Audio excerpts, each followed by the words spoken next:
Hello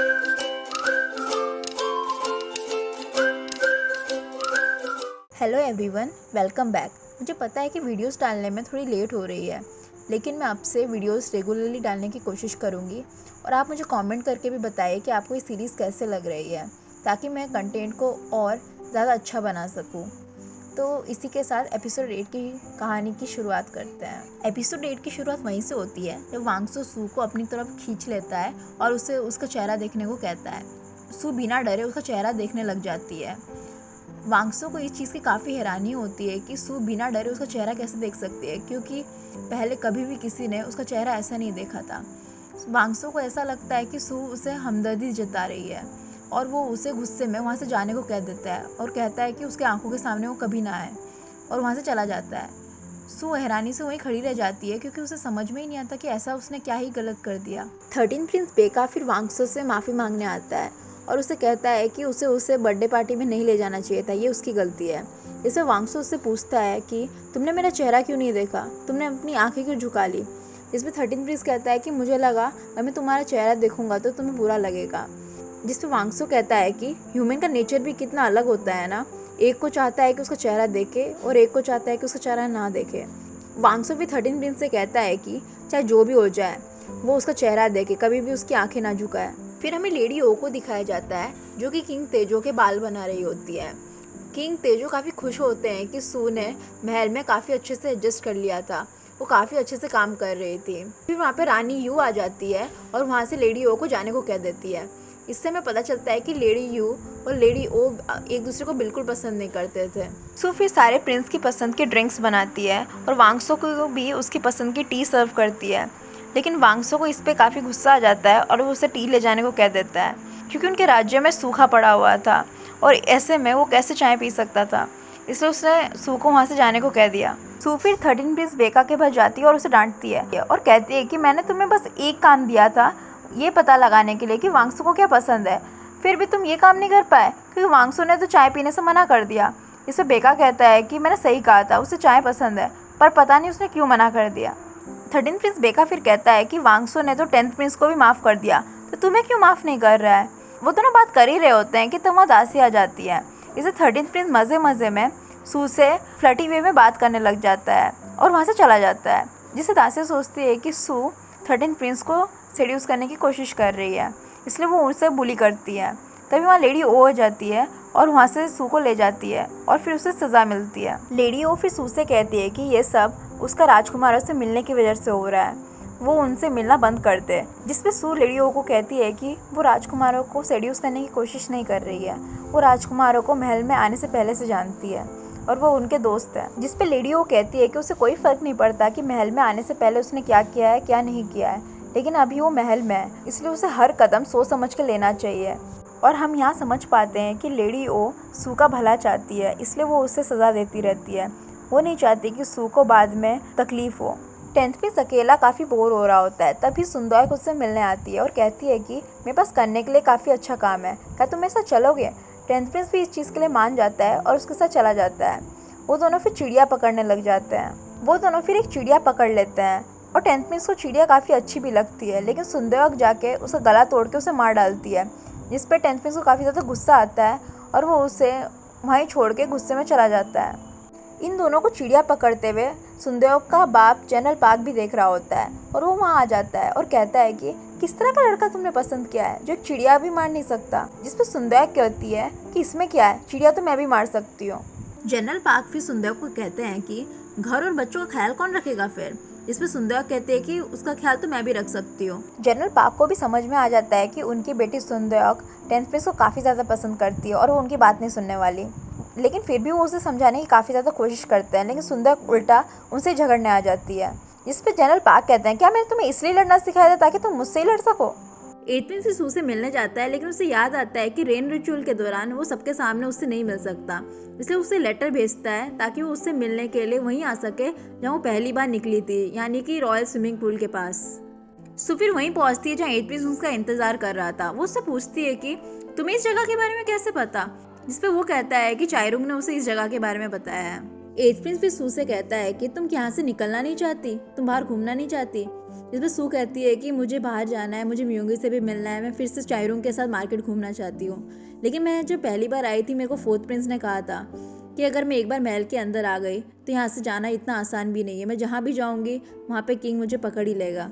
सू फिर कहती है कि दामोदर महल की एक ऐसी जगह है जिसमें उसे अच्छा लग रहा है क्योंकि उसे वो करने को मिल रहा है जो वो करना चाहती है, और जब तक उसे ना महल से ऑफिशियली परमिशन नहीं मिल जाती कि वो बाहर जाके घूम सकती है तब तक वो एट प्रिंस को उसे ना भूलने को कहती है। जिसपे एट प्रिंस सू को कहता है कि जल्दी रेन रिचुअल होने वाला है और अगर बारिश हो गई तो वो किंग से जो भी मांगेगा तो उसे मिलेगा, और वो किंग तेजो से कोर्ट लेडी के तौर पे सू की आज़ादी मांगेगा। ये सुनकर सू को काफी ज्यादा खुशी होती है क्योंकि वो वापस एट प्रिंस के घर उसके जा पाएगी। दोनों फिर एक साथ कुछ टाइम स्पेंड करते हैं और हम यहाँ समझ सकते हैं कि दोनों एक दूसरे को काफी ज्यादा पसंद करने लगे हैं। क्राउन प्रिंस को फिर कुछ चोरों को पकड़ने के लिए बाहर जाना पड़ता है और सू उसकी बीमारी को चेक करने के लिए उसके पास आती है। यहाँ हम देख सकते हैं कि सू क्राउन प्रिंस का छोरे छुपे इलाज करने लग गई थी। जिमोंग फिर सू से क्राउन प्रिंस की बीमारी के बारे में किसी को ना कहने को कहता है। इसमें सू भी उसके बात मान जाती है।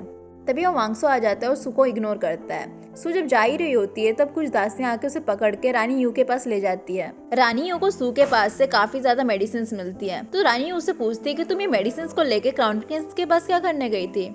सू रानी यू को क्राउन प्रिंस की बीमारी के बारे में नहीं कह सकती थी, इसलिए वो चुप खड़ी वहाँ ये देखती रह जाती है। रानी यू के काफी ज्यादा क्वेश्चन पूछने के बावजूद भी सू उसे कुछ भी नहीं बताती, इसलिए वो उसे फिजिकली टॉर्चर करते हुए उससे पूछती है। वांगसो भी खड़ा खड़ा सू की ये हालत देख रहा था लेकिन वो उसकी हेल्प नहीं करता। तभी वहाँ लेडी ओ आ जाती है और रानी यू को रोक लेती है। लेडी ओ सू को बचाने के लिए कह देती है कि उसी ने उसे कहीं भेजा था उसके काम के लिए। वांगसो फिर अपनी माँ रानी यू से मिलने जाता है और उससे कहता है कि मुझे पता है कि आप लेडियो को बिल्कुल नहीं पसंद करती, लेकिन आपको याद रखना चाहिए कि आप रानी हैं और आपको इसकी गरिमा का ध्यान रखना चाहिए, इसलिए आप किसी भी निर्दोष इंसान का अगली बार से टॉर्चर मत कीजिएगा। यहाँ हम समझ सकते हैं कि वांगसो अपनी माँ से ये कह रहा था क्योंकि उसे बुरा लगा था कि उसने सू के साथ ऐसा बर्ताव किया था। वांगसो फिर ये कह के वहाँ से चला जाता है। सूफी लेडियो को थैंक यू कहती है उसे बचाने के लिए, लेकिन इसके बदले में लेडियो उसे एक थप्पड़ मार देती है। वो उससे कहती है कि मैंने तुम्हें मना किया था ना क्राउन प्रिंस के पास जाने से भी, तो तुम उसके पास क्या कर रही थी। आज तो मैंने तुम्हें बचा लिया, लेकिन मैं अगर नहीं आती तो तुम्हारे साथ क्या होता। ये सब सुन के सू से भी नहीं रह जाता और वो उससे कह देती है कि मेरी गलती क्या है, मैंने ऐसे क्या गलत कर दिया, सिर्फ क्राउन प्रिंस का इलाज करना चाहती थी, इसमें क्या गलत है। इस पे लेडी ओ के आंखों में भी आंसू आ जाते और वो कहती है कि मैं तुम्हारे से इतनी स्ट्रिक्ट बनती हूँ और तुम्हारे साथ इतनी स्ट्रिक्टली बिहेव करती हूँ, इसका रीजन ये है कि मैं तुम्हारी काफी ज्यादा परवाह करती हूँ। मैं जब भी तुम्हें देखती हूँ तो मुझे अपनी याद आती है कि मैं भी तुम्हारे जैसे थी, मैं किसी से नहीं डरती थी और मैं आसानी से किसी पे भी ट्रस्ट कर लेती थी। ये महल तुम्हारे लिए नहीं है, तुम्हारे जैसे लोग जल्दी ही मारे जाते हैं और मैं तुम्हें मरता हुआ नहीं देख सकती। यहाँ हम समझ सकते हैं कि लेडी ओ सू की काफी ज्यादा परवाह करती थी, वो नहीं चाहती थी कि उसके साथ कुछ भी हो और वो स्टार्टिंग से ही सू के साथ इतने स्ट्रिक्टली बिहेव करती थी। और ये कहते वक्त ही लेडी ओ की तबीयत खराब हो जाती है और वो वहाँ बेहोश हो जाती है। लेडी ओ को जब होश आता है तो देखती है कि सू उनके सामने बैठी है और उसके लिए कुछ खाने को लेके आई है। सूफी लेडी ओ से कहती है कि आप चिंता मत कीजिए, मैं किसी को नहीं बताऊंगी कि आप बेहोश हो गई थी और मुझे समझ में आ गया है कि आप क्या कहना चाहती है। मैं आइंदा से सोच समझ के कुछ भी कदम उठाऊंगी और आप ही ने तो कहा था कि मैं बिल्कुल आपकी तरह हूँ, तो मैं आप ही की तरह सोच समझ के सब काम करूंगी। फिर वो लेडियो को खाना खिलाती है जिसपे लेडियो भी उसे मना नहीं करती और उसके हाथ से खाना खा लेती है। रेन रिचुअल का टाइम आ जाता है और क्राउन प्रिंस महल के बाहर होता है, इसलिए सारे राजकुमारों में से किसी एक को रेन रिचुअल परफॉर्म करना पड़ेगा। इसलिए किसी एक राजकुमार को सिलेक्ट करने के लिए वो डिसाइड करते हैं कि सारे राजकुमार अपना नाम एक मटके पे डालेंगे और जिसका भी नाम किंग तेजो निकालेंगे वही रेन रिचुअल परफॉर्म करेगा। सभी राजकुमार मन ही मन में प्रे कर रहे होते हैं कि उनका नाम ना निकले, क्योंकि अगर वो रेन रिचुअल परफॉर्म करते हैं और अगर बारिश ना हुई तो सारे लोग उसे मिलके पीटेंगे। लेकिन थर्ड प्रिंस ही रेन रिचुअल करना चाहता था ताकि वो क्राउन प्रिंस को हटा के खुद क्राउन प्रिंस बन सके पब्लिक के सपोर्ट से। लेकिन जब किंग तेजो मटके से नाम निकालते हैं तो उस पे वांगसो का नाम लिखा होता है। वांगसो भी अपना नाम सुन के काफी ज्यादा हैरान हो जाता है और वो जिमोंग से जाके पूछता है क्या तुम इसके पीछे हो। इस पे जिमोंग कहता है कि मैं ये कैसे कर सकता हूँ, ये भगवान की मर्जी है कि तुम सिलेक्ट हुए हो। वांगसो फिर रेन रिचुअल परफॉर्म करने के लिए लोगों के बीच में जाता है जहाँ लोग उसका मास्क देके काफी ज्यादा बुरी बातें करने लग जाते हैं। उस जमाने में स्कार को काफी ज्यादा अपशगुन माना जाता था। वो कहते हैं कि कैसे एक ऐसा इंसान जिसके चेहरे पे इतना बड़ा स्कार है वो ऐसी पूजा कर सकता है। इसलिए वो वांगसो पे पत्थर मारना शुरू कर देते हैं, वो उस पे मिट्टी भी फेंकते हैं, लेकिन वो फिर भी रेन रिचुअल करता ही रहता है। वांगसो फिर ऐसी हालत में महल पहुंचता है जहाँ उसको ऐसी हालत में देख के बाकी राजकुमारों को काफी ज्यादा दुख होता है, लेकिन थर्ड प्रिंस और उसकी माँ रानी यू को काफी ज्यादा खुशी हो रही होती है। और हम यहाँ से समझ सकते हैं कि इन सब के पीछे उसी का हाथ था। उन्हीं के लोगों ने वांगसो के खिलाफ ऐसी बातें फैलाई थी लोगों में। हालांकि वांगसो रानियों का सगा बेटा था, लेकिन इस औरत ने राजगद्दी पाने के लिए अपने बेटे को भी नहीं छोड़ा। सब लोग वांगसो को इस हालत में देख रहे होते हैं, लेकिन सू उसकी आंखें नीचे कर लेती है। वांगसो को इस चीज से काफी ज्यादा दुख होता है। वांगसो काफी ज्यादा अजीब ही इंसान है। जब सू उसको देख रही थी तब उसको प्रॉब्लम थी, अब जब उसे नहीं देख रही तब भी उसे प्रॉब्लम होती है और वो वहां से चला जाता है। वांगसो की काफी ज्यादा बेइज्जती हुई होती है, इसलिए वो वापस जाने से मना कर देता है। दूसरी तरफ रानियों को दिखाया जाता है जो कि अपने प्लान के सक्सेसफुल होने पे काफी ज्यादा खुश होती है। और हमें यहाँ पता चलता है कि क्राउन प्रिंस जिन चोरों से लड़ने गया है वो भी इन्हीं ने भेजे थे, ताकि क्राउन प्रिंस यहाँ पे टाइम पे पहुंच ना सके और थर्ड प्रिंस इस रिचुअल को कंप्लीट करे। उन्हें ये पूरा यकीन होता है कि फोर्थ प्रिंस इतनी बेइज्जती के बाद वापस नहीं आएगा रेन रिचुअल करने के लिए, और वो थर्ड प्रिंस को भेज देंगे ताकि वो रेन रिचुअल खत्म कर सके और पब्लिक का सपोर्ट गेन कर सके। सू फिर वांगसू से मिलने के लिए वहीं जाती है जहाँ की वो अक्सर मिला करते थे, और वांगसू उसे मिल भी जाता है एक बोट पे सोते हुए।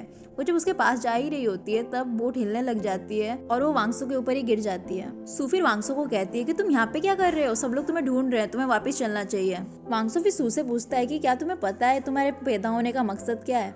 इस पे सू कहती है कि इसका आंसर तो आजकल वो ढूंढने की कोशिश कर रही है, लेकिन उसे ये चीज का पता है कि किसी की भी लाइफ इजी नहीं होती और जो भी हो जाए वो अपनी जिंदगी को जी के रहेगी। वो लाइफ में चाहे जितने भी उतार चढ़ाव क्यों ना आ जाए वो जिंदगी जीने की कोशिश करती रहेगी। सू फिर अकेले में बैठ के सोचती है कि वांगसू उससे इतनी बहकी बहकी बातें क्यों पूछ रहा था, और चाह के भी वो वांगसू की इन सब बातों को भूल नहीं पा रही थी, इसलिए वो वांगसू की हेल्प करने का डिसाइड करती है। एट लास्ट रेन रिचुअल का दिन आ ही जाता है, लेकिन क्राउन प्रिंस अभी तक महल में नहीं पहुंचा था, इसलिए ये रिचुअल वांगसू को ही करना पड़ता। लेकिन वांगसू अपनी हुई बेइज्जती को भूल नहीं पा रहा था और वो रिचुअल में जाने से मना कर देता है। जिमोंग फिर वांगसू से कहता है कि तुमने इतने सारे लोगों को मार दिया था और उन्हें ऐसे ही जला दिया था, तब तुम्हें इस चीज से प्रॉब्लम नहीं हुई, लेकिन तुम इतनी छोटी सी बेइज्जती को सह नहीं पा रहे हो। इस पर वांगसू कहते छोटी बेइज्जती, तुम्हें पता भी है कि इसके पत्थर खाना कैसा होता है, लोग मुझे इतना ताने दे रहे थे, मेरे पे पत्थर फेंक रहे थे, ये सब मैं और सहन नहीं कर सकता। इस पर जिमोंग कहता है कि तुम अगर इतनी छोटी छोटी बातों को अपने दिल से लगाओगे तो तुम आगे जाके क्राउन प्रिंस की मदद कैसे कर पाओगे। वांगसू फिर समझ जाता है कि रेन रिचुअल के टाइम उसके नाम के सिलेक्शन होने के पीछे जिमोंग का ही हाथ था। जिमोंग फिर कहता है कि अच्छा ही है कि तुम्हें पता चल गया कि मैं इसके पीछे था, मैंने ये सब किया ताकि तुम कॉन्फिडेंट बन सको, एक स्कार तुम्हें आगे बढ़ने से नहीं रोक सकता है, इसलिए तुम दुखी होना छोड़ो और कॉन्फिडेंट बनो, मुझे पता है तुम ये कर सकते हो। जिमोंग की ये सब बातें सुन के फोर्थ प्रिंस भी रेन रिचुअल में जाने के लिए रेडी हो जाता है, और जब जा ही रहा होता है तभी उसे रास्ते में सू मिल जाती है और कहती है कि तुम मेरे साथ चलो। तो वांगसू पूछता है कि मुझे रेन रिचुअल में जाना है, जिसे सू कहती है कि मैं तुम्हारा मास्क हटा सकती हूँ। ये सुन के वांगसू भी काफी ज्यादा हैरान हो जाता है, लेकिन उसके साथ जाने के लिए वो रेडी हो जाता है। सू फिर वांगसू का मास्क निकालती है और उसका सार को देखने लग जाती है, जिसे वांगसू उससे पूछता है कि क्या उसका चेहरा उसे तकलीफ नहीं दे रहा है, क्या तुम्हें मेरा चेहरा देख के दया आ रही है। फिर सू कहती है कि मुझे तुम्हारे चेहरे का स्कार से कोई फर्क नहीं पड़ता, मुझे पता है कि तुम एक अच्छे इंसान हो और मेरे लिए ज्यादा इम्पोर्टेंट है तुम्हारे स्कार से। इतने छोटे से स्कार की वजह से ऐसी जिंदगी जीना काफी बुरा है, ये मैं समझ सकती हूँ। वांगसू भी सू से पूछता है क्या मैं तुम्हें भरोसा कर सकता हूँ। इस पे सू कहती है कि मैंने पहले कितने लोगों पे भरोसा किया था जिसने उसका ट्रस्ट तोड़ दिया था, लेकिन फिर भी मैं अपने आप को बदलना नहीं चाहती, मैं वैसे ही रहना चाहती हूँ, इसलिए मैं भरोसे का मतलब जानती हूँ। अगर तुम मुझ पर भरोसा करोगे तो मैं भी तुम्हारा भरोसा नहीं तोड़ूंगी, ये मैं तुमसे वादा करती हूँ। जिससे वांगसू कहता है कि अगर ऐसी बात है तो मैं तुम्हें अपने आप को सौंप सकता हूँ, तुम ऐसा जो भी कर सकती हो तुम्हारी मर्जी, मैं आज से तुम्हारा हूँ। दूसरी तरफ रेन रिचुअल का टाइम निकला जा रहा होता है और लोगों को लगता है कि इतनी बेइज्जती के बाद वांगसू नहीं आएगा रेन रिचुअल करने के लिए, इसलिए वो कहते हैं कि वांगसू की जगह पे थर्ड प्रिंस को ही रिचुअल कर लेना चाहिए। सू फिर मेकअप यूज करके वांगसू का स्कार पूरी तरीके से छुपा लेती है। वांगसू फिर सू से कहता है कि तुम्हें याद है मैंने एक बार कहा था कि तुम मेरी हो, तब भी और अब भी मैंने एक सिर्फ कहने को नहीं कहा था बल्कि मानता भी हूँ, और अब से तुम रेडी हो जाओ, आज से मैं तुम्हें कभी भी अपने से दूर होने नहीं दूंगा। सू फिर वांगसू का ये कन्फेशन सुन के काफी ज्यादा शॉक रह जाती है। उसने असल में ये सब किया था वांगसू की मदद करने के लिए, लेकिन उसे ये खबर नहीं थी कि वांगसू उसे कन्फेस कर देगा, इसलिए वो एज प्रिंस के द्वारा दिए गए ब्रेसलेट को छूना शुरू कर देती है और उसे याद करती है। थर्ड प्रिंस फिर बिना किसी के परमिशन के रेन रिचुअल करने के लिए पालकी में बैठने के लिए आगे बढ़ता है, तभी वहाँ पे फोर्थ प्रिंस आ जाता है और कहता है कि ये हक सिर्फ मेरा है। थर्ड प्रिंस सिर्फ वांगसू को नीचा दिखाने के लिए उसका मास्क नीचे गिरा देता है, लेकिन वो फोर्थ प्रिंस का चेहरा देख के बिल्कुल हैरान हो जाता है क्योंकि उसके चेहरे पे कोई भी स्कार नहीं था, और चाह के वो फोर्थ प्रिंस को रेन रिचुअल करने से नहीं रोक पाता और वहीं खड़ा रह जाता है। वांगसू फिर पूरे कॉन्फिडेंस के साथ पब्लिक के बीच में जाता है रेन रिचुअल करने के लिए। लोग फिर जब नोटिस करते हैं कि उसके चेहरे पे कोई भी मास्क नहीं है तो वो भी उसे अपोज नहीं करते और उसका सपोर्ट करने लगते हैं। वांगसू को ये देख के काफी ज्यादा खुशी होती है क्योंकि उसे ऐसा पहली बार महसूस हो रहा था। वांगसू रेन रिचुअल खत्म करके महल में पहुंचता है और वांगसू को देख के रानियों के तो होश ही उड़ जाते हैं। उसे ऐसा लग रहा था कि वांगसू यहाँ नहीं आएगा और उसके जगह थर्ड प्रिंस रेन रिचुअल करेगा। बाकी राजकुमार भी वांगसो का चेहरा देख के काफी ज्यादा शॉक हो जाते हैं क्योंकि उसके चेहरे पे बिल्कुल भी कोई स्कार नहीं होता है। एट प्रिंस भी सू को देखता है और उसे रियलाइज हो जाता है कि इसके पीछे जरूर सू का ही हाथ है। वांगसो फिर सू की तरफ देखता है और सू भी उसे देख के स्माइल करने लग जाती है। लेकिन कुछ देर बाद उसे विजन आता है जिसमें वांगसो एक राजा के कपड़ों में था और उसे ऐसा एहसास होता है कि वांगसो ही वो किंग है जिसने अपने सारे भतीजों और अपने सारे भाइयों को मरवा दिया था राजगद्दी पाने के लिए, जैसा कि उसने अपनी हिस्ट्री बुक में पढ़ा था। वांगसो फिर रेन रिचुअल खत्म करता ही है कि वहाँ पे बारिश शुरू हो जाती है और सब उसके जय जयकार करना शुरू कर देते हैं और यहीं एपिसोड 8 की कहानी खत्म हो जाती है। यहाँ से कहानी काफी ज्यादा मजेदार होने वाली है, इसलिए आप मेरे चैनल को सब्सक्राइब कर लीजिए ताकि आप अपकमिंग वीडियोस को देख सकें। जल्दी मिलूंगी नेक्स्ट वीडियो के साथ, तब तक के लिए सिया।